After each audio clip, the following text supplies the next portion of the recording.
Nous avons évoqué un sujet triste, et il y en a beaucoup en ce moment. La semaine dernière, qui était le suicide d'un restaurateur dans les Vosges. Nous avons fait une minute de silence.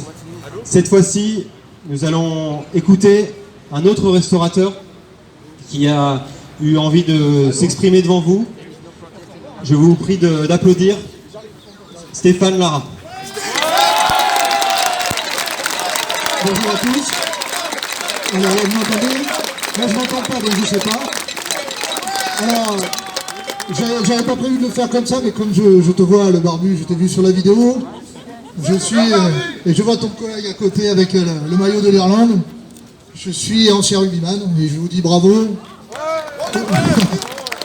Vous n'êtes pas cagués, c'est bien. Voilà, je vous le dis. Alors, moi, en fait, je travaille dans la restauration. Et je me suis déjà exprimé une fois ou deux avec vous. Je vous avais parlé de la situation que l'on vit, mais c'est pas le sujet que je veux aborder aujourd'hui. Je vais vous parler aujourd'hui en papa, en fait, parce que j'ai un petit garçon de 8 ans et un grand de 13 ans. Ok, bravo.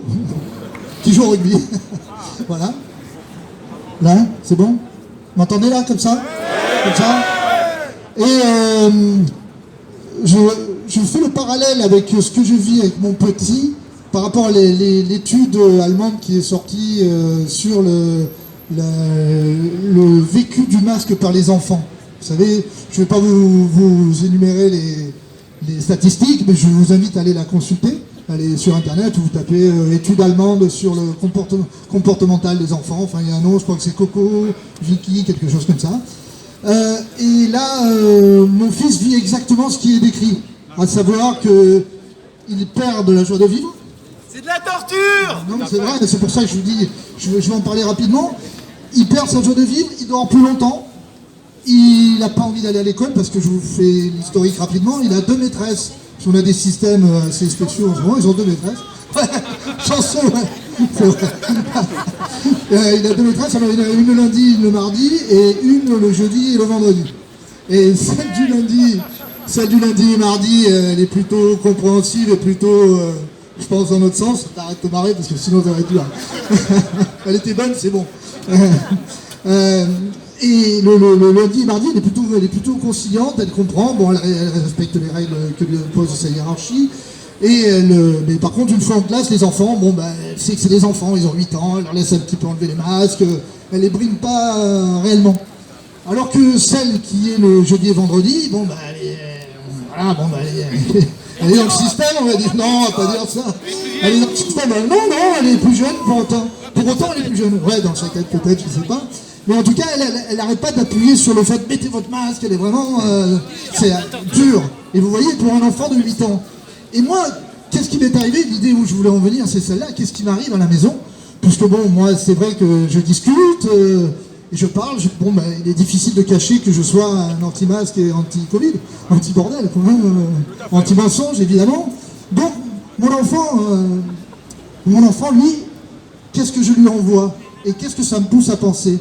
Ça me pousse à penser que je suis peut-être aussi fautif. Ça me pousse à y penser. Et c'est justement après réflexion, ça me fait plaisir de pouvoir le dire à tout le monde. Je pense que notre force, c'est de se dire après réflexion, ce n'est pas nous les fautifs. Nous ne sommes pas fautifs. Okay. Malgré, je sais que beaucoup de papas, beaucoup de parents vont se retrouver dans cette situation à se dire, je devrais peut-être faire attention quand j'évoque. Non, ne faites pas attention. Je pense que mon rôle de papa, c'est d'aider mon gamin. Notre rôle de parents, papa et maman, c'est d'aider nos enfants. Et dans le sens où nous, on le sent. Et moi, je sens que le jeudi et le vendredi, il est de mon devoir de ne pas l'envoyer à l'école. Voilà.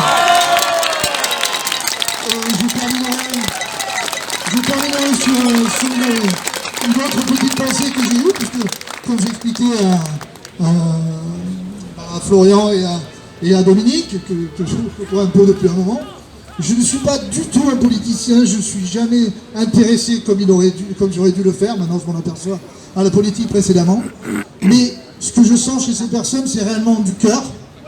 Et pour quelle raison je les ai rejoints et pour quelle raison je m'adresse aujourd'hui en mon nom propre, c'est que j'ai compris quelque chose qui a été dur à intégrer, mais que je sens vraiment qui est là, le déclic.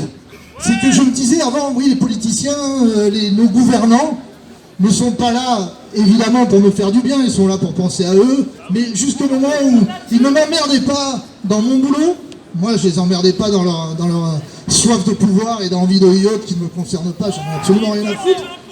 Mais aujourd'hui, ce qui est le déclic, c'est que j'ai compris que c'est pas qu'ils ne veulent pas du bien, c'est qu'aujourd'hui ils nous veulent du mal. Et ça, sincèrement, c'est le déclic. C'est le déclic qui s'est créé, c'est pour ça que je suis avec vous et que j'appelle à la résistance. Et... Résistance, Merci. résistance, résistance, résistance, résistance, résistance, résistance, résistance, résistance, résistance, résistance, résistance, résistance.